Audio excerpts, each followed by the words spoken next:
Терроризм дінді қорғау емес, дінді қорлау. Терроризмді дінмен байланыстыру дінге жасалған ең ауыр әрі қауіпті бұрмалаушылықтың бірі.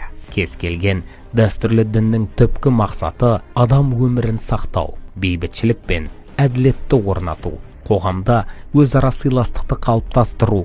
Ал терроризм керісінше зорлық, зомбылықты негізгі құралға айналдырып, жазықсыз адамдардың өміріне қауіп төндіреді. Бұл діннің негізгі қағидаттарына түбегейлі қарсы әрекет. Дінді желеу еткен террористік ұйымдар шынайы діни ілімді емес, өздерінің саяси, идеологиялық немесе жеке мүдделерін көздейді. Олар қасиетті ұғымдарды әдейі бұрмалап, діни мәтіндерді контекстен жұлып алып, қоғамды адастыру арқылы өз әрекеттерін ақтауға тырысады. Мұндай әрекеттер дінді қорғау емес, оның қадір қасиетін аяққа таптау, қоғам алдында діннің беделіне нұқсан келтіру болып табылады. Терроризм дін атын жамылып жасалған сайын, дін бейбітшілік пен мейірімнің емес, зорлықтың символы ретінде қате қабылдана бастайды.